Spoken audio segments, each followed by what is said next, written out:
I'm sure everyone has noticed the severe lack of parents in Disney movies. Sometimes the parents are gone before the story ever starts, and others meet their end at some point during the movie, often fairly early. For this video, I will be compiling a top 10 list of my favorite Disney orphans who are from original Walt Disney Animated releases. I will be including characters who have lost both of their biological parents. So, characters who are adopted and those who have step parents remaining will also be qualifying. So, let's get on with it. 10. The Lost Boys. These guys are kind of a package deal, so I decided to rank them all together. At face value, it seems like these boys have got it made.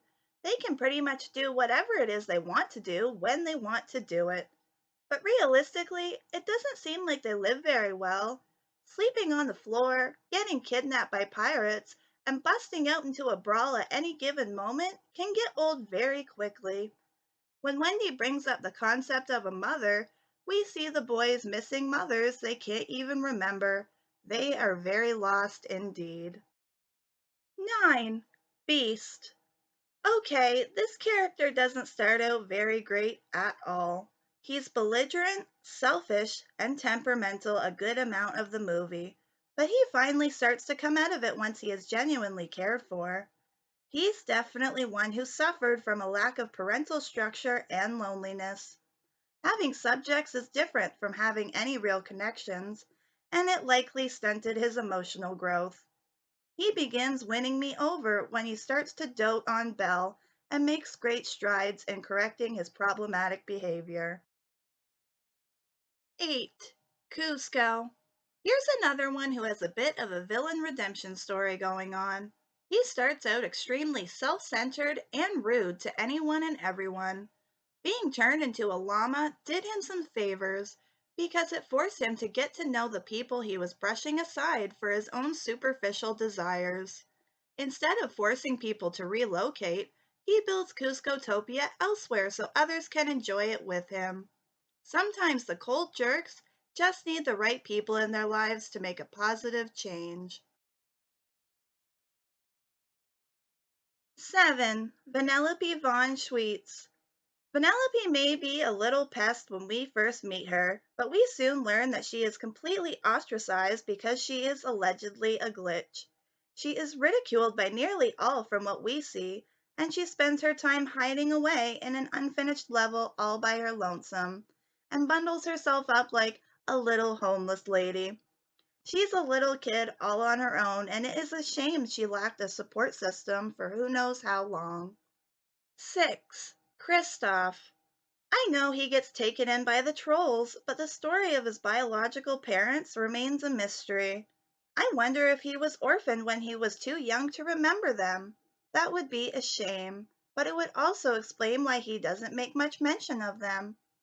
I think, as far as Disney men go, Kristoff is a nice man with a pretty good head on his shoulders, probably thanks to the trolls and his friend Sven. He is nearly my favorite prince consort. 5. Aladdin. So, this is a little bit of a gray area, since Aladdin's father is revealed to still be alive in the third movie. But that didn't stop Aladdin from growing up alone and living his childhood as an orphan, so I have decided to include him anyway. Aladdin may not have had the best judgment in some ways, but his attitude toward the orphan children wins him some points. Giving them the bread he almost broke his neck for, and protecting them from the malicious Prince Ahmed's whip was selfless and upstanding.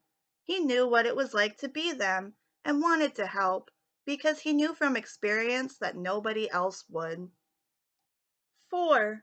Tarzan. I love Tarzan, and as much as Kala was an amazing adoptive mother in many ways, Tarzan is still orphaned.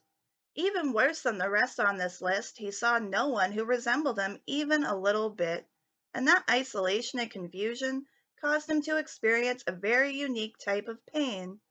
He spent his life trying everything he could to be good enough for Kerchak, and only gets the gratification he is looking for seconds before he dies, making Tarzan suffer the loss of yet another parental figure. 3. Penny. She is the only one on this list we actually see being kept in an orphanage, desperately wishing a family would adopt her, already earning her a high spot because she gets all of my sympathy, and tears for that matter. During the movie, we see she is brave, persistent, and she's got an adorable little attitude on her.